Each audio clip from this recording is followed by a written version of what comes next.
المرسلين محمد وآله وصحبه أجمعين أما بعد.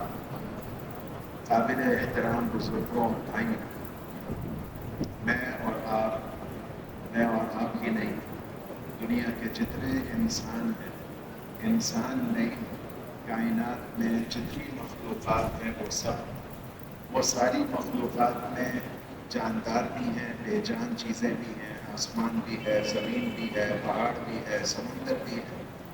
یہ جتنی مخلوقات ہیں ان سب کو پیدا کرنے والے اللہ رب العزت، اور اللہ رب العزت وہ پیدا کرنے والے ہیں جنہوں نے ان ساری مخلوقات کو پیدا کرنے میں کسی سے مدد نہیں لی. کوئی اللہ تعالیٰ کا شریک نہیں ہے، اور اللہ ایسے خالق ہیں جنہوں نے یہ ساری مخلوقات کو پیدا کر کے اپنے حال پر نہیں چھوڑ دیا، بلکہ یہ ساری خلائق اور ساری مخلوقات اللہ تعالیٰ کے قبضے میں ہیں. وَالْأَرْضُ جَمِيعًا قَبْضَتُهُ يَوْمَ الْقِيَامَةِ وَالسَّمَاوَاتُ مَطْوِيَّاتٌ بِيَمِينِهِ. میں اور آپ تو بہت چھوٹا وجود رکھتے ہیں، میں اور آپ تو کیا حیثیت رکھتے ہیں، ساتوں آسمان اور ساتوں زمین یہ بھی سب اللہ تعالیٰ کی ملکیت میں ہے، اللہ کی قدرت میں. پھر اس کائنات کے اندر جتنا کچھ بھی ہو رہا ہے، کوئی حرکت ہو رہی ہے، کوئی اپنی جگہ پر چیز پڑی ہوئی ہے، کوئی میں اور آپ جو کام کرتے ہیں، میں اور آپ تو انسان ہیں، ہم اپنے کام کرتے ہیں، ہمیں محسوس بھی نہیں ہوتا. آج بارش ہو رہی تھی، بارش ہوئی، کسی علاقے میں ہوئی، کسی علاقے میں نہیں ہوئی، کسی علاقے میں زیادہ ہوئی، کسی علاقے میں کم ہوئی. مختلف درخت ہمیں نظر آتے ہیں، درختوں میں پتے نئے آتے بھی ہیں اور پتے جھڑتے بھی ہیں. بعض پتے نئے پیدا ہوتے ہیں، بعض پتے جھڑ جاتے ہیں. یہ جتنا کچھ بھی کائنات میں ہو رہا ہے، وَمَا تَسْقُطُ مِنْ وَرَقَةٍ إِلَّا يَعْلَمُهَا وَلَا حَبَّةٍ فِي ظُلُمَاتِ الْأَرْضِ وَلَا رَطْبٍ وَلَا يَابِسٍ إِلَّا فِي كِتَابٍ مُبِينٍ. یہ جتنا کچھ بھی کائنات میں ہو رہا ہے سب اللہ کے علم میں ہے. اللہ خالق بھی ہے اور اللہ مالک بھی ہے، اور اللہ تعالیٰ ہر بات سے علیم اور خبیر بھی ہے. کوئی چیز اللہ تعالیٰ سے مخفی نہیں، کوئی چیز اللہ تعالیٰ سے پوشیدہ نہیں. رسول اللہ صلی اللہ علیہ وسلم مسجد میں تشریف فرما تھے. ایک صاحب حاضر ہوئے مسجد میں، نماز پڑھی، نماز کے بعد لگے دعا مانگنے. انہوں نے اس دعا میں اللہ رب العزت کی تعریف کری. صحابی نے رسول اللہ صلی اللہ علیہ وسلم سن رہے ہیں اور وہ اللہ سے مناجات کر رہے ہیں. ان مناجات کے اندر ایک جملہ یہ کہ یعلم مثاقیل الجبال ومکائیل البحار وعدد ما اظلم علیہ اللیل واشرق علیہ النہار ولا تواری منہ سماء سماء ولا ارض ارضا ولا بحر ما فی قعرہ ولا جبل ما فی وعرہ. اے اللہ، اے وہ ذات جو جتنا پانی دنیا کے اندر ہے اس کے وزن کو جانتی، دنیا میں جتنے پہاڑ ہیں ان پہاڑ کا جتنا وزن ہے اللہ اس کو بھی جانتے ہیں. اور اللہ یہ بھی جانتے ہیں کہ کسی پہاڑ کے دامن میں کیا چیز پڑی ہوئی ہے اور سمندر کی تہ میں کیا چیز چھپی ہوئی ہے. اور ایک آسمان دوسرے آسمان سے اللہ تعالیٰ سے کوئی چیز چھپا نہیں سکتا، زمین اللہ کے علم سے کسی چیز کو چھپا نہیں سکتی. یہ اس نے اللہ کی تعریف کری. رسول اللہ صلی اللہ علیہ وسلم نے سنا، ارشاد فرمایا اس نے اللہ کی تعریف کا حق ادا کر دیا. تو میرے اور آپ کے جو خالق ہیں، میرے اور آپ کے جو مالک ہیں، میرے اور آپ کے اللہ بڑی زبردست ذات والے ہیں، بڑی زبردست صفات والے ہیں. میں اور آپ ہر لحاظ سے ناقص، میرے اور آپ کے خالق اور مالک ہر لحاظ سے کامل. پھر میرے دوستوں، اللہ رب العزت صرف میرے آپ کے کائنات کے خالق نہیں ہیں، بلکہ اللہ رب العزت کائنات میں رونما ہونے والے احوال کے بھی خالق ہیں. جیسے میں اور آپ اللہ کی مرضی کے بغیر پیدا نہیں ہوتے، ایسے دنیا کے اندر جتنے احوال ہیں وہ احوال میری ذات سے متعلق ہوں، میرے گھر سے متعلق ہوں، میرے محلے سے متعلق ہوں، میرے شہر سے متعلق ہوں، عالم اسلام سے متعلق ہوں، عالم دنیا سے متعلق ہوں. دنیا کے اندر جتنے حالات رونما ہو رہے ہیں، حالات اچھے بھی ہو سکتے ہیں، امن کے حالات برے بھی ہو سکتے ہیں، بدامنی کے حالات فراوانی کے بھی آ سکتے ہیں، حالات تنگدستی کے بھی آ سکتے ہیں، ایسے بھی حالات ہوں کہ اللہ تعالیٰ میرے لیے مٹی کو سونا بنا دے، اور اللہ تعالیٰ ایسا بھی کر سکتے ہیں کہ ایک مال ہے جو میری نگاہ میں بڑی قیمت والا ہے، میں اس کو سونا سمجھ رہا ہوں، اللہ تعالیٰ اس کو مٹی بنا دے، بے قیمت بنا دے۔ میں اور آپ دیکھتے ہیں چیزیں، ان کی قیمتیں کبھی بڑھ جاتی ہیں، ان کی قیمتیں کبھی گھٹ جاتی ہیں۔ یہ جتنے احوال ہمیں اپنے گرد و پیش میں نظر آتے ہیں، میں نے چند مثالیں گنوا دی، یہ ہمارے گھر کے اندر پریشانی آ گئی، گھر کے اندر محبت کی فضا آ گئی، خاندان میں جھگڑے ہو گئے، خاندان میں محبت کی فضا قائم ہو گئی۔ جتنے احوال دنیا میں رونما ہوتے ہیں، جیسے دنیا کے اندر پیدا ہونے والی تمام اشیاء اللہ کے ارادے سے وجود میں آتی ہیں، ایسے کائنات کے تمام احوال بھی اللہ کے قبضے میں، اللہ جو چاہتے ہیں وہ ہوتا ہے، اور جو اللہ نہ چاہے، دنیا کی بڑی بڑی طاقت اس کو چاہے، وہ کبھی بھی وجود میں نہیں ہے۔ یہ اللہ کی طرف سے فیصلہ ہے، اور اللہ کی قدرت ان تمام چیزوں پر حاوی ہے۔ میں اور آپ کمزور ہیں، میں اور آپ اسباب کو دیکھتے ہیں، میں اور آپ مادہ پرست ہیں، اس لیے ہم پریشان ہو جاتے ہیں اور احوال کی نسبت حکومتوں کی طرف کر دیتے ہیں، شخصیتوں کی طرف کر دیتے ہیں، لوگوں کی طرف کر دیتے ہیں۔ حالانکہ میرے دوستوں، یہ سارے احوال ان کو پیدا کرنے والے اللہ تعالیٰ۔ اگلی بات میرے دوستوں یہ کہ جیسے کائنات میں بنایا اللہ نے سب کو، احوال کے خالق اور مالک بھی اللہ رب العزت۔ اللہ نے ایک کام البتہ یہ کرا کہ ان تمام چیزوں کو، خواہ مخلوقات کا وجود میں آنا ہو یا مخلوقات پر طاری ہونے والے کوئی احوال ہو، ان کو اللہ نے سبب کے پردے کے پیچھے چھپا دیا۔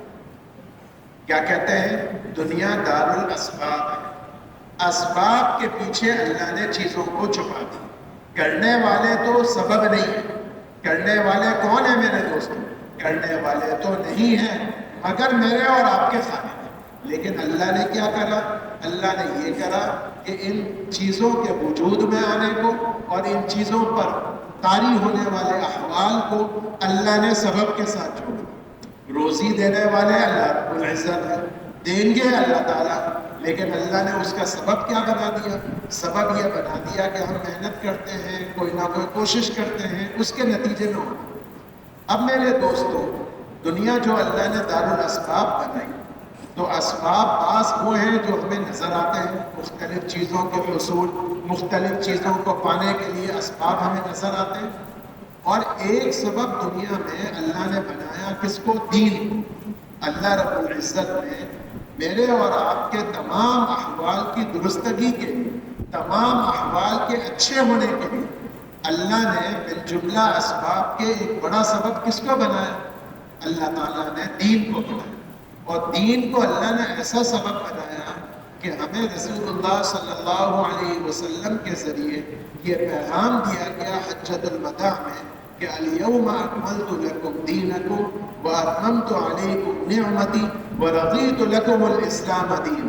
آج کے دن ہم نے آپ کے لیے دین اسلام کو مکمل کر دیا، اور دین اسلام کو مکمل کر کے ہم نے گویا اپنے احسان کو آپ پر تام کر دیا، اور آپ کے لیے معلوم ہے اے ہمارے حبیب، اور آپ کے واسطے سے مسلمانوں، ہم نے تمہارے لیے زندگی گزارنے کا جو طریقہ پسند کیا ہے وہ ایک ہی طریقہ ہے، وہ اسلام ہے، وہ دین اسلام ہے جو اللہ رب العزت کی طرف سے میرے آپ کے نبی محمد صلی اللہ علیہ وسلم لے کر آئے، جس میں اللہ تعالیٰ نے ہمارے دنیا اور آخرت کے، ہمارے انفرادی اور ہمارے اجتماعی، ہمارے ملکی اور ہمارے ملی، اور ہمارے ملکی اور ہمارے عالمی مسائل کو اللہ نے اس کا حل رکھا ہے۔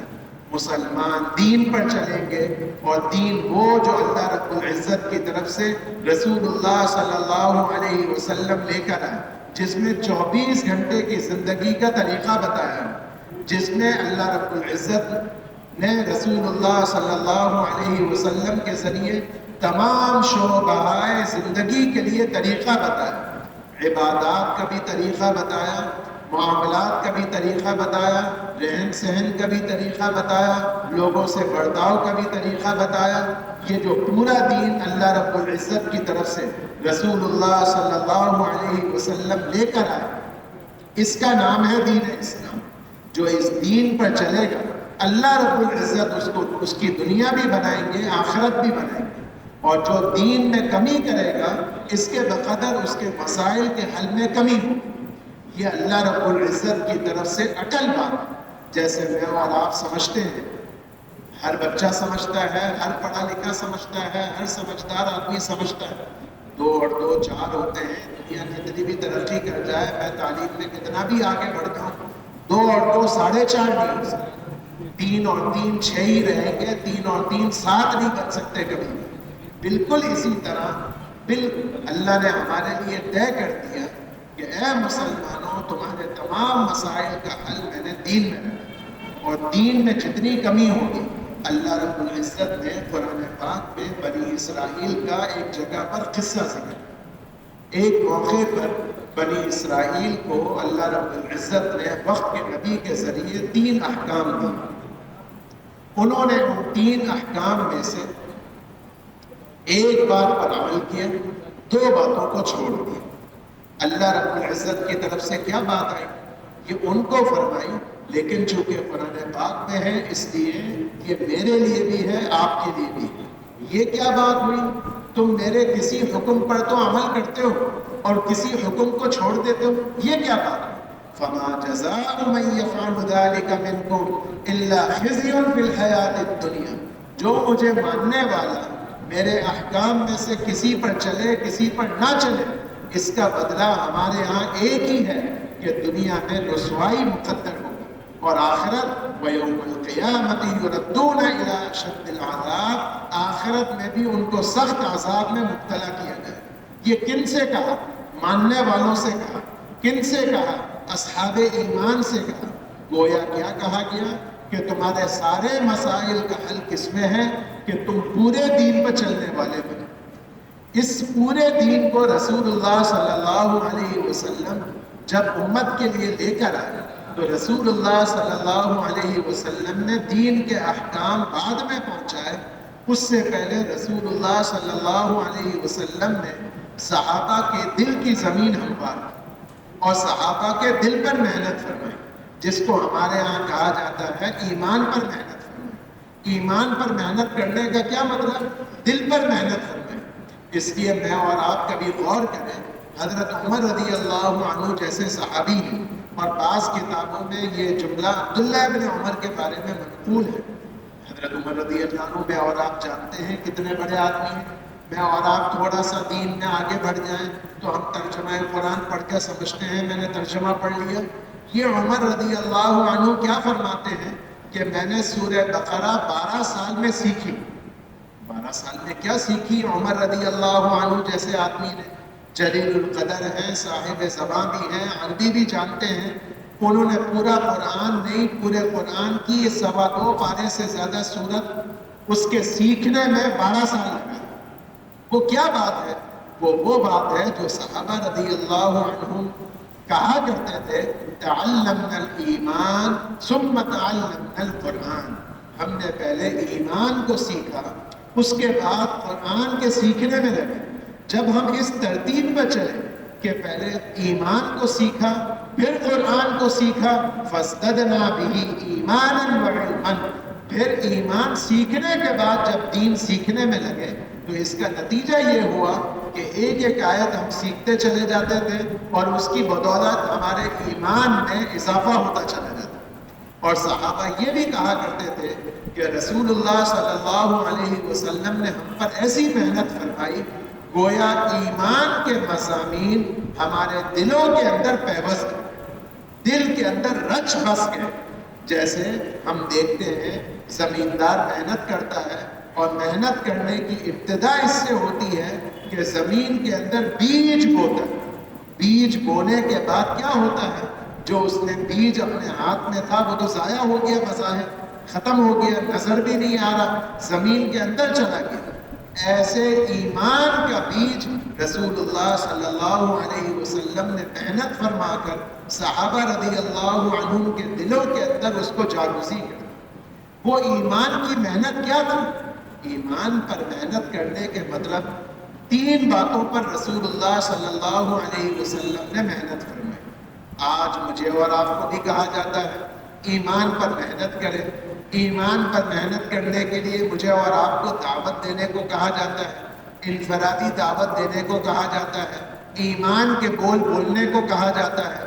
یہ بھی کہا جاتا ہے جس سے بات کریں, جس کو دعوت دیں, اپنی ذات کو نشانہ بنا کر بات کریں, اپنی ذات کو نشانہ بنا کر دعوت دیں, اپنے آپ کو مخاطب بنائیں. میں جو بات کر رہا ہوں آپ سے بات میں کر رہا ہوں, اپنے آپ کو پہلے سنا رہا ہوں. نہ سنانے کی نیت کروں تو بھی میرے کان آپ کے کانوں سے زیادہ قریب ہے. اس لیے یہ کہا گیا کہ جو بات کریں اپنے آپ کو سنانے کے لیے کریں. پھر یہ بھی جملہ بولا جاتا ہے اپنے آپ کو محتاج سمجھ کر بات کی جائے. اس لیے مجھے اور آپ کو یہ سمجھنا ہوگا کہ ایمان پر محنت کرنے کا کیا مطلب. صحابہ رضی اللہ عنہم پر اللہ کے نبی نے کیا محنت کی کہ جس محنت کے نتیجے میں وہ صحابہ بن گئے. وہ کیا محنت فرمائی کہ صحابہ رضی اللہ عنہم سے بڑے بڑے کارنامے سرزد ہوئے, اور ایسے کارنامے سرزد ہوئے, ایسے کارنامے سر انجام دیے صحابہ رضی اللہ عنہم نے کہ اگر وہ کارنامے اور اگر وہ واقعات اور اگر وہ قصے صحیح سند سے حدیث کی مستند کتابوں کے ذریعے ہم تک نہ پہنچے ہوں تو ہم یقین بھی نہ کرتے. ایسا بھی کبھی بھلا ہو سکتا ہے کہ جنگ کا موقع ہے, بھوک لگی ہوئی ہے, چچا زاد بھائی نے کھجور کا خوشہ پکڑایا, اتنے میں کانوں میں آواز پڑی وَسَارِعُوا إِلَىٰ مَغْفِرَةٍ مِّن رَّبِّكُمْ وَجَنَّةٍ عَرْضُهَا السَّمَاوَاتُ وَالْأَرْضُ. دوڑو اس جنت کی طرف جس کی چوڑائی آسمان و زمین کے برابر. یہ آیت کانوں میں پڑی. بھوک کی کیفیت ہے, لڑائی کا موقع ہے, توانائی کی قوت کی بھی ضرورت ہے, بڑی مشکل سے کسی نے کھجور لا کر دی ہے, کھجور تھوڑی سی کھا لوں, کمر کو سیدھا کر لوں, قوت حاصل کر لوں تاکہ لڑائی کے میدان میں کود سکوں. لیکن اب وہ یہ کیا کہہ رہے ہیں لَإِنْ أَنَا آكُلَ تَمَرَاتِي هَٰذِهِ لِإِنَّهَا لَحَيَاةٌ طَوِيلَةٌ. جنت کی طرف دوڑ لگانی ہے تو دوڑ لگانے میں کھجور کھانے کا وقت بھی کیوں ضائع کروں, اتنی دیر بھی میں کیوں کروں کہ کھجور کھاتا رہوں اور جنت میں جانے میں دیر کروں. جنت میں جانے کا ایسا اشتیاق کہ بھوک کی حالت میں کھجور کو چھوڑ دیا, لڑائی کے میدان میں کود پڑے, شہید ہو گئے اور گویا دوڑ لگا دی اس جنت کی طرف جس کی چوڑائی آسمان و زمین کے برابر. یہ کیا بات تھی؟ وہ یہ بات تھی کہ ان کا ایمان پہاڑوں سے بھی زیادہ مضبوط. ایمان پہاڑوں سے زیادہ مضبوط ہونے کا کیا مطلب؟ تو ہم نے اپنے بزرگوں سے یہ سنا کہ صحابہ رضی اللہ عنہم پر رسول اللہ صلی اللہ علیہ وسلم نے 3 انداز سے محنت فرمائی, 3 رخ سے محنت فرمائی, جس کے نتیجے میں یہ کہا گیا کہ وہ ایمان کے پہاڑ. ان میں سے ایک بات یہ تھی کہ دنیا کے اندر ساری مخلوقات کا تأثر دل سے نکل پاتا. تأثر رہا تو ایک ذات عالی کا رہا, اللہ رب العزت.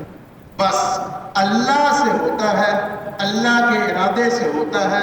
اس کائنات میں وہ ہوگا جو اللہ چاہیں گے, وہ نہیں ہوگا جو اللہ نہیں چاہیں. یہ الفاظ میں نے بولے, آپ نے یہ الفاظ سنے, میں کہنے والا ہوں لیکن اس کی حقیقت سے میں کو رہا ہوں. صحابہ رضی اللہ عنہم اس حقیقت کو پائے. اللہ رب العزت سے ہوتا ہے, وہ ہوتا ہے. رسول اللہ کیسے محنت فرمائی, ایک نمونہ سنو. رسول اللہ صلی اللہ علیہ وسلم کے ساتھ آپ کے چچا زاد بھائی عبداللہ ابن عباس رضی اللہ عنہما سواری پر جا رہے تھے, پیچھے بیٹھے ہوئے تھے. رسول اللہ اور اس وقت وہ کم عمر تھے, ایسے کم عمر کہ آپ سمجھیے نابالغ بچے تھے. لیکن نابالغ بچے کو ایمانی مضمون رسول اللہ صلی اللہ علیہ وسلم سناتے. یہ ہے ایمان کی محنت, یہ ہے دل پر محنت کرنا. کیا ارشاد فرماتے ہیں آخر میں, کیا فرمایا؟ وَاعْلَمْ, اے میرے چچا زاد بھائی اس بات پر یقین کریں وعلم کا ترجمہ ہمارے حضرت مولانا سید احمد خان صاحب رحمۃ اللہ علیہ فرمایا کرتے تھے، یقین کر لو، کیا یقین کر لو؟ ان الامت لو اجتمعت على ان ينفعوك بشيء لم ينفعوك الا بشيء قد كتبه الله لك، ساری دنیا مل کر تمہیں کوئی نفع پہنچانا چاہے اور وہ نفع تمہارے نصیب میں اللہ نے نہ لکھا ہو، ساری دنیا مل کر تمہیں وہ نفع نہیں دے سکتی۔ وَلَوِ اجْتَمَعُوا عَلَىٰ أَن يَضُرُّوكَ بِشَيْءٍ لَمْ يَضُرُّوكَ إِلَّا بِشَيْءٍ قَدْ كَتَبَهُ اللَّهُ عَلَيْكَ، ساری دنیا مل کر تمہیں تمہارا بال بھیگا کرنا چاہے، تمہیں کوئی نقصان پہنچانا چاہے اور وہ نقصان اللہ نے تمہارے مقدر میں نہ لکھا ہو، ساری دنیا مل کر تمہیں وہ نقصان نہیں پہنچا سکتی۔ اللہ کی طرف سے فیصلے اٹل ہیں، اتنے اٹل ہیں، رفعت الاقلام وجفت الصحف، تقدیر کے فیصلے جو اللہ نے لکھے، اس کی تقدیر کے لکھنے والے قلم وہ اٹھا لیے گئے، اور تقدیر جن اوراق پر لکھی گئی ان کی سیاہی خشک ہو گئی، اب اس میں کوئی تبدیلی نہیں ہو سکتی، اس کو کوئی بدل نہیں سکتا۔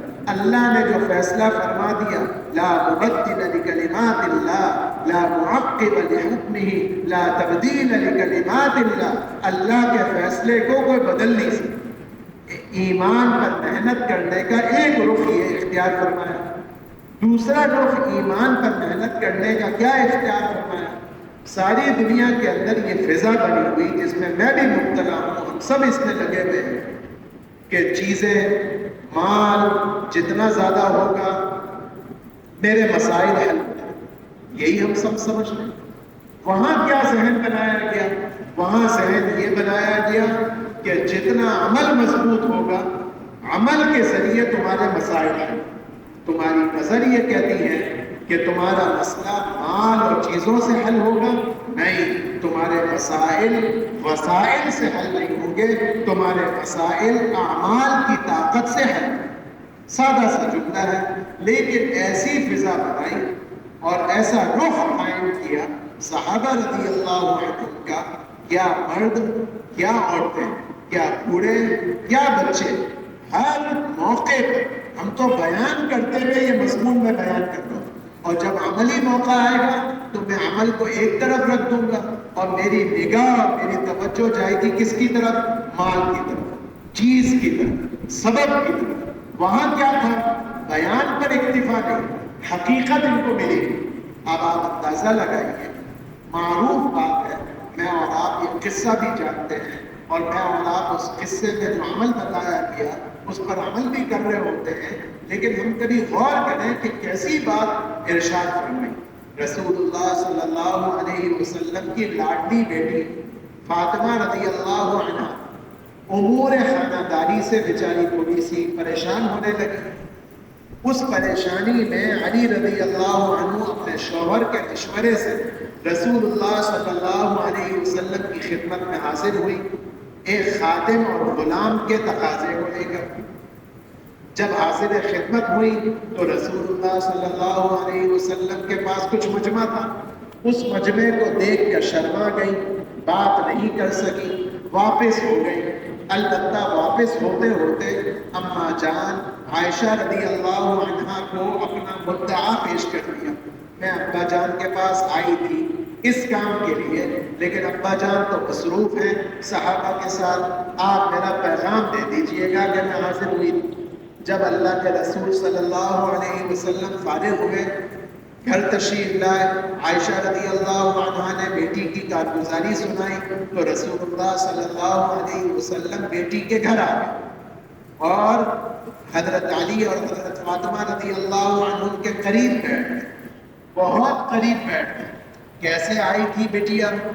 تو حضرت فاطمہ رضی اللہ عنہا نے عرض کر دیا، اس کام کے لیے آئی تھی، اس تقاضے کے لیے آئی تھی، اس بات کو رکھنے کے لیے آپ کی خدمت میں آئی تھی۔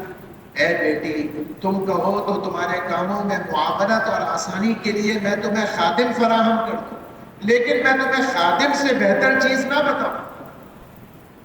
کیا ہے وہ بہتر چیز جس پر ہم عمل کر رہے ہوتے ہیں، لیکن یہ استحضار نہیں ہوتا کہ کیا عمل کر رہے ہیں۔ 33 مرتبہ سبحان اللہ، 33 مرتبہ الحمدللہ، 34 مرتبہ اللہ اکبر سوتے وقت پڑھو۔ تم نے خادم کا تقاضا کیوں کرا؟ تم نے خادم کا تقاضا اس لیے کرا نا کہ تمہیں محنت کم کرنی پڑے اور تمہیں تھکاوٹ نہ ہو۔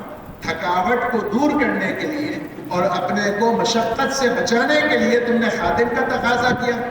اس مشقت سے بچنے کا ظاہری سبب تمہیں خادم نظر آئے، اور اس کا حقیقی سبب میں تمہیں بتاؤں جس سے تم مشقت سے بچ جاؤ گے، وہ ہے یہ عمل۔ یہ عمل کرو کہ اللہ تعالیٰ تمہاری تھکاوٹ کو اور اللہ تعالیٰ تمہاری مشقت کو سونے سے پہلے دور فرما دے گا، اور جب تم صبح اٹھو گی تو چاق و چوبند اٹھو گے، اور گویا کل کی مشقت اللہ تعالیٰ تمہاری دور فرما دے گا۔ چھوٹا سا عمل بتایا، لیکن گھر کی بیٹی کو بھی بتایا۔ اپنی بیٹی کے لیے تو باپ کا دل پسیج جایا کرتا ہے، سب کو عمل کی ترغیب دے اور بیٹی کو خادم دے دیتے، نہیں، ایسا نہیں کیا۔ تمام صحابہ کو عمل کی طرف متوجہ کیا۔ عمل سے زندگی بنے گی، مال اور اسباب جمع کر لو، لیکن یہ یقین نہ رکھو کہ ان سے تمہارے مسائل حل ہوں گے عمل کی قوت کے ذریعے۔ تیسرا رخ جو قائم فرمایا اور تیسری جو بنیاد تھی جس پر محنت فرمائی صحابہ رضی اللہ عنہ پر ایمان کو بنانے کے لیے، وہ یہ کہ ساری دنیا کے لوگ زندگی گزار رہے ہیں، موت سے پہلے والی زندگی کو سامنے رکھو۔ میں بھی اسی پر چل رہا ہوں، اللہ معاف کرے۔ غیر مسلم تو غیر مسلم، ہم سب اسی پر چل رہے ہیں۔ مرنے سے پہلے والی زندگی، اس کے تمام احوال، اس کی تمام پریشانیاں اہم، اور مرنے کے بعد کے جو احوال ہیں وہ بیان کرنے والے کے سامنے بھی نہیں ہیں۔ صحابہ رضی اللہ عنہ پر ایسی محنت فرمائی کہ وہ رہتے دنیا میں تھے، دنیا کے کام کاج بھی کرتے تھے، مال بھی کماتے تھے، ان کے بچے بھی ہوتے تھے، وہ بازار میں بھی جاتے تھے، وہ ہنستے بھی تھے، وہ خوشی بھی مناتے تھے، لیکن آخرت اور آخرت کے بعد کے احوال، جنت، دوزخ، میری موت کے بعد کے احوال صحابہ رضی اللہ عنہ کے سامنے ایسے ہوتے تھے جیسے اس وقت میں آپ کو دیکھ رہا ہوں، آپ مجھے دیکھ رہے ہیں۔ آخرت ان کے سامنے ہوتی، اس آخرت کو سامنے رکھ کر وہ زندگی گزار رہے ہیں۔ ہر دم یہ فکر ہوتی تھی کہ میں اللہ کی فہرست میں سچا مسلمان ہوں کہ کھوٹا مسلمان ہوں۔ ہر دم یہ فکر ہوتی تھی کہ میرا خاتمہ کس حال پر ہوگا۔ ہر دم یہ فکر ہوتی تھی کہ آخرت میں میرا کیا بنے گا۔ رسول اللہ صلی اللہ علیہ وسلم پر اللہ تعالیٰ نے چند آیتیں نازل فرمائی۔ ان آیتوں میں اللہ نے صفات بتائی ایمان والوں کی، کہ ایمان والے بہت ڈرتے ہیں اللہ سے، اور اللہ سے ایسے ڈرتے ہیں کہ وَقُلُوبُهُمْ وَجِلَةٌ أَنَّهُمْ إِلَىٰ رَبِّهِمْ رَاجِعُونَ۔ ان کے دل ہر وقت کانپتے ہیں کہ میں جب مروں گا اور جب میں اللہ کے دربار میں پیش ہوں گا تو میرا کیا بنے گا۔ یہ اللہ تعالیٰ نے قرآن پاک میں ارشاد فرمایا۔ یہ آیت رسول اللہ صلی اللہ علیہ وسلم نے پڑھی تو حضرت عائشہ رضی اللہ عنہا نے جب یہ آیت سنی تو حضور سے عرض کیا کہ اے اللہ کے رسول، یہ جو آیت میں اللہ رب العزت فرما رہے ہیں کہ یہ لوگ ڈرتے ہیں کہ ہمارا آخرت میں کیا بنے گا، تو یہ ڈرنے والے کون ہوتے ہیں؟ یہ چوری کرنے والے ہوتے ہوں گے، یہ بڑے بڑے گناہ کرنے والے ہوں گے، یہ اپنے بڑے بڑے گناہوں کی وجہ سے ڈرتے ہوں گے کہ آخرت میں کیا بنے گا، یہ لوگ ہوں گے۔ رسول اللہ صلی اللہ علیہ وسلم نے فرمایا لا یبنت الصدیق، ارے صدیق کی بیٹی ایسا نہیں ہے۔ یہ جو اللہ کے سامنے حضوری سے، آخرت میں اللہ کے سامنے پیش ہونے سے ڈرنے والے، یہ ڈرنے والے وہ نہیں ہیں جن کو گناہگار سمجھا جاتا ہے، جو بڑے بڑے گناہ کرنے والے ہوتے ہیں۔ یہ وہ ہوتے ہیں جو بیان کرنے والے ہوتے ہیں، یہ وہ ہوتے ہیں جو قرآن کہلاتے ہیں، یہ وہ ہوتے ہیں جو دیندار ہوتے ہیں۔ لیکن دیندار ہونے کے باوجود آخرت اور اللہ کے سامنے پیش ہونا اور اللہ کے سامنے سے اللہ کے سامنے اولین آخرین کے سامنے رسوائی، اس سے یہ پریشان ہوتے ہیں۔ یہ ہے ایمان والے۔ جن کی صفات اللہ نے بتائی کہ یہ اللہ کے سامنے پیش ہونے سے ڈرتے ہیں. تو صحابہ رضی اللہ عنہم کے سامنے اللہ کے رسول صلی اللہ علیہ وسلم نے آخرت کو اتنا بیان کیا کہ ہر دم ان کے سامنے آخرت رہتی ہے. امام بخاری رحمۃ اللہ علیہ نے ایک بڑے تابعی کا قول نقل کیا. آپ حیران ہو گئے صحابہ رضی اللہ عنہم کی کیا کیفیت تھی اور کیوں کہا جاتا ہے کہ ایمان کے وہ پہاڑ تھے. ایک تابعی کسے کہتے ہیں؟ جس نے صحابی کی زیارت کی. صحابی کسے کہتے ہیں؟ جس نے ایمان کی حالت میں رسول اللہ صلی اللہ علیہ وسلم کی زیارت کری اور پھر ایمان ہی کی حالت میں دنیا سے رخصت ہو گیا. یہ تو صحابی. اور جس نے صحابی کا دیدار کیا، زیارت کری، وہ تابعی. تو ایک شخص ایک صحابی کو بھی دیکھ لے، وہ تابعی. امام بخاری نے نقل کیا ابن ابی لیلہ کا قول: ادرکت 30 اصحاب رسول اللہ صلی اللہ علیہ وسلم. میری ایک نہیں، 5 نہیں، 10 نہیں، 30 صحابہ سے ملاقات. ہمارے یہاں نہیں کہتے میں نے حضرت جی کی زیارت کری، میں نے فلاں بزرگ کی زیارت کری. یہ کتنے بڑے لوگ ہوں گے جنہوں نے 1 نہیں، 2 نہیں، 10 نہیں، 30 صحابہ سے ملاقات کا شرف حاصل. پھر یہ فرماتے ہیں ان 30 کے 30 میں ایک بات میں نے مشترکہ پائی: کلہم یخافون علی انفسہم النفاق. یہ سب ڈرتے تھے کہ پتہ نہیں اللہ کی فہرست میں ہم سچے مسلمان ہیں کہ کھوٹے مسلمان، ہم سچے مسلمان ہیں کہ منافق ہیں. یہ ایسے ہیں.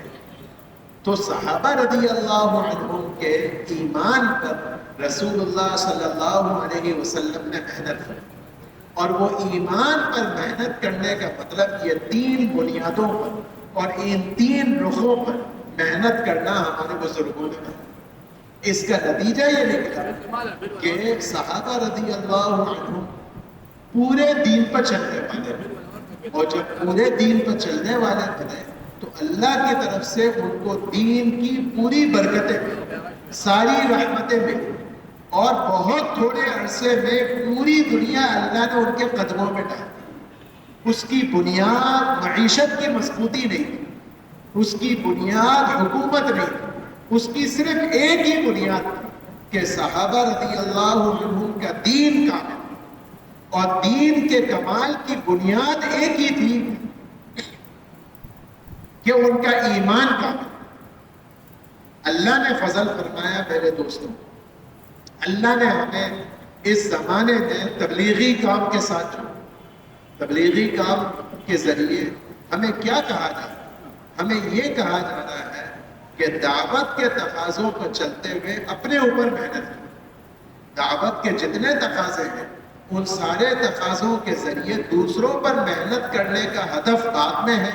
پہلا ہدف میرا دینا، پہلا ہدف میری ذات. اس لیے ہمیں نیت کرنی ہے اور ہمیں طے کرنا ہے کہ اللہ نے اتنا فضل فرمایا کہ ہمیں اس غیر گزرے دور میں دعوت والے مبارک کام سے جوڑ دیا. اور یہ وہ کام ہے کہ مولانا الیاس صاحب رحمۃ اللہ علیہ فرمایا کرتے تھے کہ اللہ نے قرن اول کا جوہر مجھے دے دیا. قرن اول کا جوہر دے دیا کیا مطلب؟ قرن اول کسے کہتے ہیں؟ صحابہ رضی اللہ عنہم کے زمانے کو کہتے ہیں.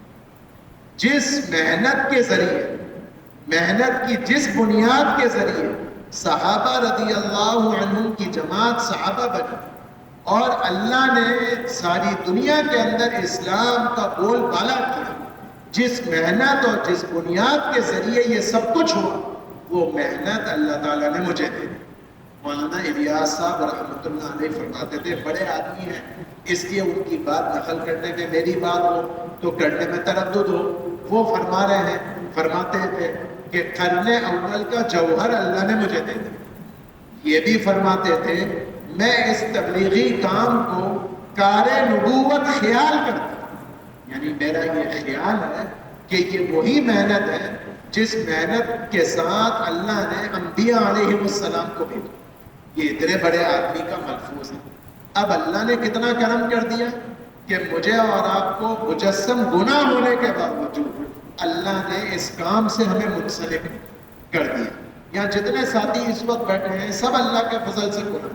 بہت سارے بھائی ایسے بیٹھے ہوں گے جو ویسے ہی جماعتوں میں چلتے ہیں، اور بہت سارے بھائی پرانے وقت لگائے ہوئے ہیں تبھی عصر کی مجلس میں موجود ہیں. تو اللہ نے کتنا فضل فرما دیا کہ اللہ نے ہمیں اس کام کے ساتھ جوڑ دیا. کام کیا ہے خود بھی اللہ کے ساتھ جڑنا اور دوسروں کو بھی اللہ کے ساتھ جڑنا، خود بھی توبہ کرنا، دوسروں کو بھی اللہ سے توبہ کرنے والا بنا.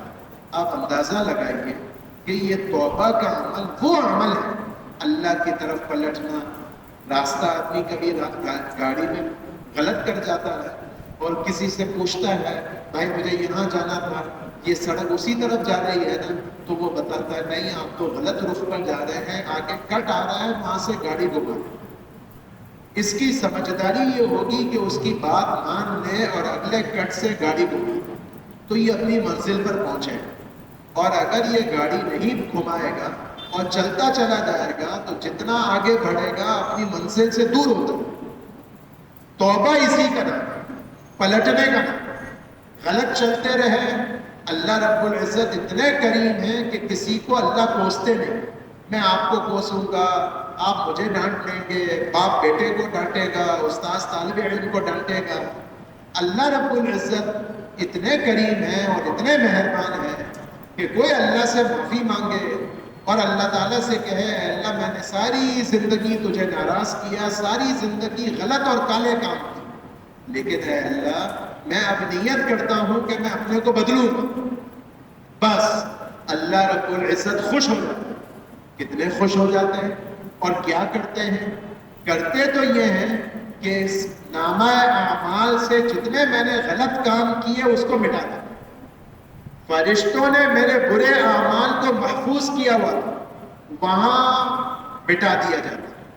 فرشتوں نے یاد رکھا ہوا ہوتا اس نے فلانے دن فلانا گناہ کیا، فرشتوں سے بھی بھلا دیتے. اللہ رب العزت اتنے مہربان. خوش کتنے ہوتے ہیں میرے سڑک بدلنے سے، راستہ بدلنے سے، رخ بدلنے سے خوش کتنے ہوتے ہیں. رسول اللہ صلی اللہ علیہ وسلم نے ایک مثال سے امت کو سمجھایا. ایک آدمی سفر پہ جا رہا تھا، اونٹنی پر سوار تھا، اس کے ساتھ اس کا توشہ بھی تھا. اس نے ایک جگہ پر آرام کرنے کے لیے سب درخت کے سائے میں پڑاؤ کیا، تھوڑا سستا لیتا ہوں پھر آگے سفر کروں گا. جب وہ آرام کر کے اٹھا تو کیا دیکھتا ہے؟ نہ سواری اور نہ وہ میرا توشہ جو میرے گھر والوں نے مجھے سفر کے لیے دیا تھا. سواری بھی نہیں کہ میں جنگل پار کر کے، ریگستان پار کر کے، صحرا پار کر کے آبادی تک پہنچوں. اور وہ توشہ جس کے ذریعے میں اپنا پیٹ بھروں اور کمر کو سیدھی کروں وہ توشہ بھی نہیں رہا. یہ کیا ہوا میرے سے؟ یہاں میں کس کو فون کروں، کس سے رابطہ کروں، کون مجھے بچائے گا، کون مجھے جنگل کے کنارے سے آبادی میں پہنچائے گا؟ اب اس کے سامنے موت منڈلانے لگا. اس کو نظر آنے لگا اب تو میں بچنے کا نہیں. زندگی سے مایوس ہو گیا. زندگی سے ایسا مایوس ہوا کہ کچھ دیر تو اس نے ارد گرد اپنی سواری کو تلاشا، ڈھونڈا کہ بھئی شاید مل جائے، اونٹنی ادھر ادھر بدک گئی ہوگی، کہیں نہیں ملی. تھک ہار کر مرنے کی نیت سے لیٹا. کتابوں میں یاد لیٹا، لیکن لیٹا لیٹنے کے لیے نہیں، لیٹا آرام کرنے کے لیے نہیں، لیٹا اس لیے کہ مجھے تو مرنا ہی ہے تو چلو مرنے کی نیت سے لیٹ گئے. لیٹ کر آنکھیں بند کر لی. اب موت آئی اور کب موت آئی؟ اب تو میں بچنے کا ہی نہیں. تھوڑی دیر کے بعد اس کی آنکھ کھلی. جب آنکھ کھلی تو وہ اونٹنی ماں توشے کے سامنے کھڑی ہوئی. اس کی جان میں جان آئی اور اس کو گویا نئی زندگی ملی. اور ایسی نئی زندگی ملی کہ مارے خوشی کے کہنے لگا اے اللہ تو میرا بندہ، میں تیرا رب. غلطی سے کہا، لیکن غلطی کیوں ہوئی؟ خوشی سے زبان پھسل گئی. اتنا خوش ہوا کہ مارے خوشی کے جملہ ہی غلط کہہ گئے. کیا جملہ بولنا چاہیے تھا؟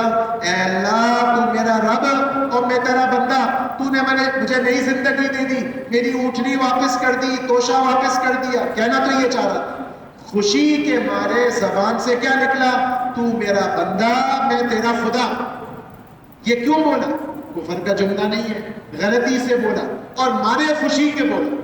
رسول اللہ صلی اللہ علیہ وسلم نے پورا قصہ سنا کر بتایا امت کو کہ جتنا یہ آدمی خوش ہوا اور مارے خوشی کے اس کی زبان سے غلط جملہ نکلا، اللہ رب العزت اس بندے سے اس سے زیادہ خوش ہوتے ہیں جو اللہ سے اپنی زندگی بدلنے کی نیت کرتے، اللہ اس سے خوش ہو. کیسا اللہ نے عمل دے دیا. اس لیے میرے دوستوں، میں اور آپ جو یہاں جمع ہوتے ہیں شب جمعہ میں، یہ صرف سننے سنانا نہیں ہے اور ایک ہمارا معمول نہیں ہے جو ہم نے پورا کر لیا. ہر جمعرات ہمیں بھی معلوم ہے اور ہمارے گھر والوں کو بھی معلوم ہے کہ بھئی ہمیں تو مدنی مسجد جانا ہے. یہ معمول ہمیں پورا نہیں کرنا، بلکہ یہاں آنا کام کے لیے، اور وہ کام بہت مختصر اور بہت آسان.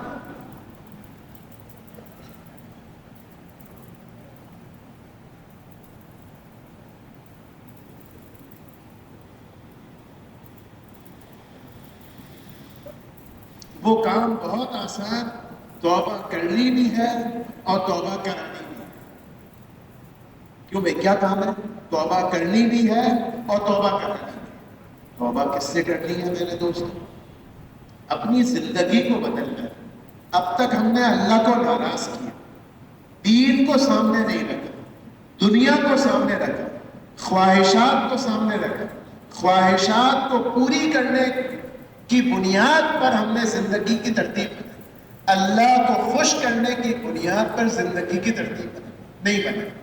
دین میں اپنی ذات سے زندہ کروں، اس کو میں نے سوچا ہی نہیں، اس کی میں نے نیت ہی نہیں کی، اس کا میں نے عزم ہی نہیں کرا.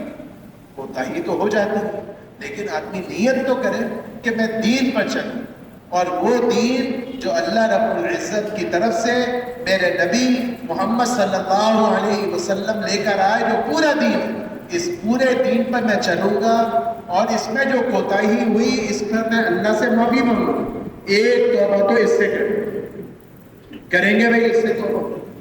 دوسرا میرے دوستوں، چونکہ ہم رسول اللہ صلی اللہ علیہ وسلم کی امت میں، تو ہمارے ذمہ کیا لگایا گیا؟ ہمارے ذمہ صرف دین پر چلنا نہیں لگایا گیا، ہمارے ذمہ لگایا گیا لوگوں کو دین کی طرف متوجہ کر. دین پر لانا یہ ہمارے بس میں نہیں ہے، ہدایت دینا یہ ہمارے بس میں نہیں ہے، لیکن ہدایت کی محنت کا مجھے اور آپ کو ذمہ دار بنایا گیا. ہدایت تو اللہ نے اپنے ہاتھ میں رکھی، اپنے نبی کے بھی ہاتھ میں نہیں رکھی، لیکن ہدایت کی محنت کرنا، ہدایت دنیا میں عام ہو جائے، اس کی دل میں امنگ پیدا کرنا، اس کا مجھے اور آپ کو ذمہ دار بنا. میں اور آپ دوسری توبہ اس بات سے کریں کہ ہم نے اس محنت کو اپنی محنت سمجھائی، محنت کی نہیں، یہ الگ جرم ہے. اس محنت کو محنت ہی نہیں سمجھا، محنت کرنے کو نہیں چھوڑا، محنت کرنے کی ذمہ داری کو ہی بھولا. جیسے میرے دوستوں، کسی بچے کو استاذ نے، والدہ نے کام ذمہ لگایا کہ واپسی میں 1 کلو دہی اور 1 کلو ٹماٹر لے کر آ جائے. جب تم بیٹا کام سے واپس آؤ، نماز پڑھ کے عشاء کے واپس آؤ تعلیم کے بعد، تو یہ سودا لیتے ہوئے آنا. اب وہ نوجوان بچہ، وہ نماز پڑھ کے تعلیم سے فارغ ہوا، گھر سیدھا آ گیا، سودا لانا بھول گیا. دروازہ کھولا، والدہ نے سامنے سے دیکھا، ہاتھ خالی ہے. بیٹا بھول گئے وہ سودا کہا تھا، او وہ معاف کیجیے گا امی جان، میں بھی لے آتا. یہ اپنا کام بھول گیا جو والدہ نے اس کے ذمہ لگایا تھا، لیکن یہ یاد ہے، یعنی یہ مان رہا ہے کہ ماں نے ذمہ لگایا، بھول گیا، یہ لینے چلا گیا. ایک دوسرا بھائی، ایک دوسرا بچہ ہے، اس کی طبیعت میں بھولنا زیادہ ہے. اتنا بھولنا ہے کہ بقول مولانا جمشید صاحب کے یہ بھولتا نہیں ہے، بھلکڑ. بھلکڑ کس کو فرماتے تھے؟ جو بھولنے کو بھی بھول جائے. یہ جب عشاء کے بعد گھر واپس آیا، والدہ نے اس کو خالی ہاتھ دیکھا، نہ ٹماٹر ہے نہ دہی ہے، بیٹا وہ سودا لانے کو کہا تھا وہ نہیں لائے، تو اب یہ بچہ کہتا ہے کب کہا تھا اپنی جانا؟ وہ پہلے والا بچہ بھول گیا، لیکن اس کو یہ یاد ہے کہ والدہ نے کام ذمہ لگایا، اس لیے معذرت کر کے الٹے پاؤں چلا گیا سودا لینے کے لیے۔ اور جو دوسرا بچہ ہے یہ بھولا بھی اور بھولنے کو بھی بھول گیا، اور یہ بھی یاد نہیں کہ ماں نے کوئی کام ذمہ لگایا۔ تو ہمارے بزرگ ہمیں اس کی طرف متوجہ کر رہے ہیں کہ ہماری امت مسلمہ کا اس وقت المیہ یہ ہو گیا کہ کمانے کو ذمہ داری سمجھا، بچے پالنا ذمہ داری سمجھا، بچوں کو اسکول پہنچانا، اسکول سے واپس لانا اس کو ذمہ داری سمجھا، عورتوں نے کھانا پکانا ذمہ داری سمجھا، کپڑے دھونا ذمہ داری سمجھا۔ دین دنیا میں عام ہو جائے اس کے لیے میں محنت کا مکلف ہوں، اس محنت کا میں نے اپنے آپ کو ذمہ داری نہیں سمجھا۔ محنت کتنی کی یہ بات میں سوال ہے، اس محنت کا ہی میں نے ذمہ دار نہیں سمجھا۔ اس لیے ہمارے بزرگ دنیا سے کہتے کہتے چلے گئے کہ ہم توبہ کریں۔ کس بات سے توبہ کریں؟ اس بات سے توبہ کریں کہ ہم نے دنیا کے سارے کاموں کو کام گردانا، لیکن دین کی محنت کو اپنے ذمہ سمجھائی، دین کی محنت کو کام ہی نہیں سمجھا۔ اس سے مجھے اور آپ کو توبہ کریں۔ یہ شب جمعہ کا آنا، اس کے مقاصد میں سے ایک کام یہ ہے کہ ہمیں اپنے مقصد کی یاد دہانی کہ میں کس کام کے لیے آیا، تو ہمیں اپنی زندگی جو غلط گزری اس سے بھی توبہ کریں گے انشاءاللہ۔ پھر اس سے بھی توبہ کرنی کہ ہم نے دین کے کام کو، دنیا میں دین زندہ ہو جائے، اس کی جو اللہ نے محنت ہمیں دی تھی اور جس محنت کا اللہ نے مجھے ذمہ دار بنایا تھا، اس محنت کو میں نے محنت ہی نہیں سمجھی۔ اس لیے میرے دوستوں دونوں باتوں سے توبہ کریں گے انشاءاللہ۔ پھر یہاں ہم شب جمعہ میں ہیں تو، اور محلے میں جائیں گے تو، جماعتوں میں ہیں تو، تشکیلوں میں جائیں گے تو، جن سے ملیں گے ان سے یہ بات کریں، اور جن سے توبہ کرائیں گے ان دونوں باتوں سے توبہ کریں، اس کی بات کریں گے۔ ہم یہاں مجمع میں بیٹھیں گے تو اختلاف کریں گے، کسی سے ملیں گے اس سے یہ بات کریں گے، ہماری بات ایک ہی ہے، ہماری دعوت ایک ہی ہے، ہماری آپس کی گفتگو اسی موضوع کے گرد رہے گی۔ شب جمعہ میں آنا اس کے لیے کریں گے انشاءاللہ، اور اس کے لیے ہم نیت کریں کہ ابھی مغرب کے بعد بیان ہوگا، بیان کے بعد تقاضے رکھے جائیں گے۔ میں آیا تو شب جمعہ میں صرف شرکت کے لیے تھا، تقاضا رکھا جائے گا نقد نکلنے کا، تقاضا رکھا جائے گا ملکوں میں جانے کا۔ میں تو اس نیت سے آج آیا ہی نہیں تھا، لیکن تقاضا رکھا جائے گا، دل میں آئے گا، لیکن میں سوچوں گا میں تو ابھی شب جمعہ کے لیے آیا تھا، میں تو واپسی کے ارادے سے آیا ہوں۔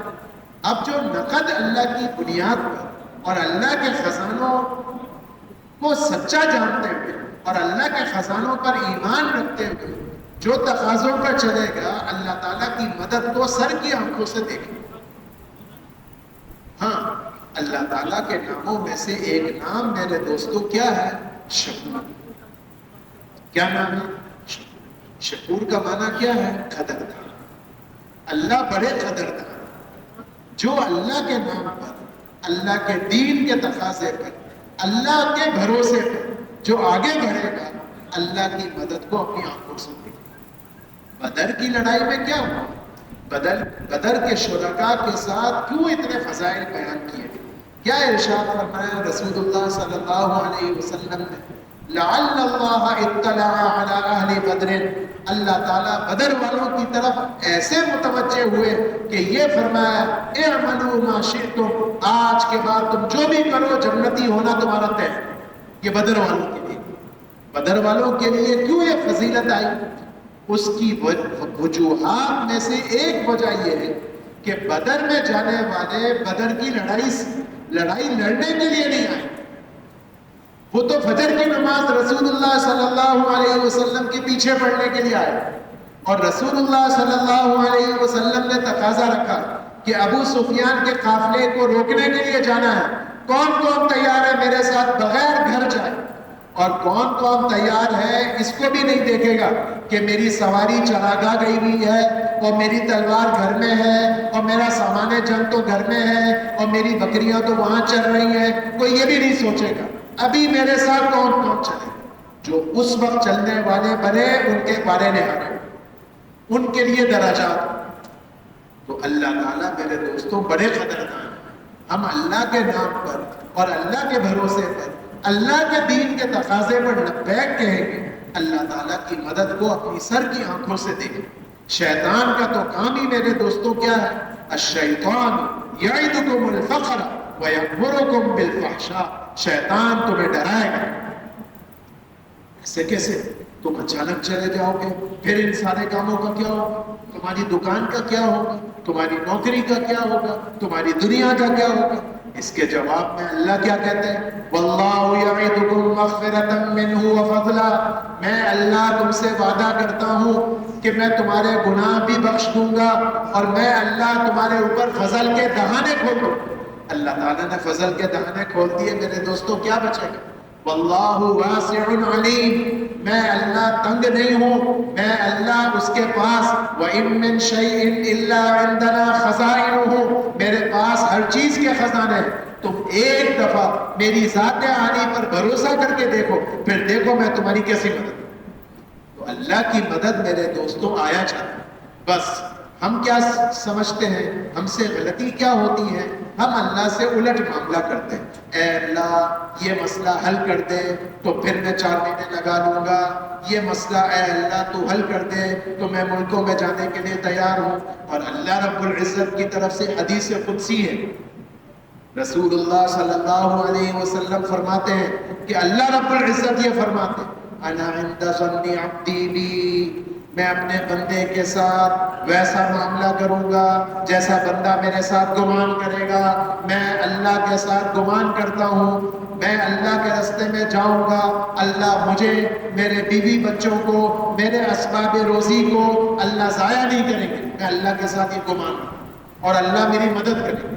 پھر اگلا جملہ حدیث قدسی کا, اسی حدیث قدسی کا اللہ رب العزت فرماتے ہیں من تقرب الی شبرا, من تقرب الی شبرا تقربت الیہ باعا, من تقرب الی باعا تقربت الیہ ذراعا, من اتانی یمشی اتیتہ ہرولۃ. جو میری طرف ایک بالشت بڑھتا ہے میں ایک ہاتھ اس کی طرف بڑھتا ہوں, جو ایک ہاتھ میری طرف بڑھتا ہے میں 2 ہاتھ اس کی طرف بڑھتا ہوں, جو میری طرف چل کر آتا ہے میں اس کی طرف دوڑ کر آتا ہوں. اللہ رب العزت تو اس سے پاک ہے. اللہ کا تو کوئی ہاتھ نہیں, اللہ کی تو کوئی بالشت نہیں, اللہ کے تو کوئی 2 ہاتھ نہیں. اللہ تعالیٰ چلنے سے بھاگنے سے پاک ہے. میں اور آپ انسان, ہماری بالشت بھی ہے, ہمارا ہاتھ بھی ہے, ہم گز بھی ناپتے ہیں, ہم چلتے بھی ہیں, ہم دوڑتے بھی ہیں. کیا مطلب؟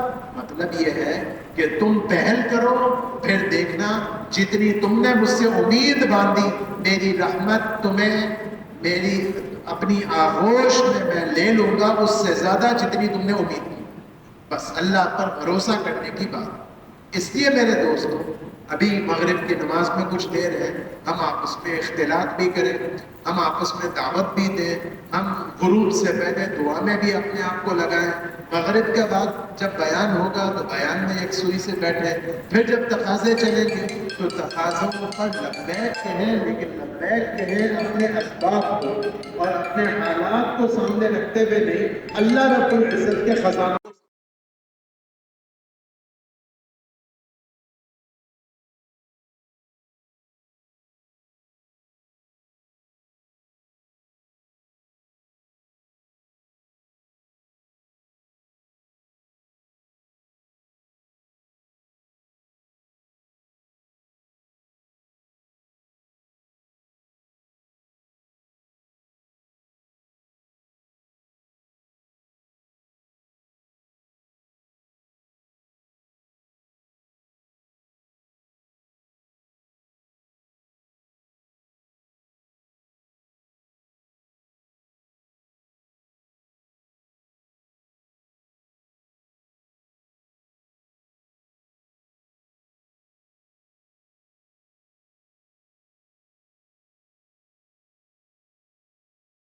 کرو استغفار کرو. کیا مطلب استغفار کرو؟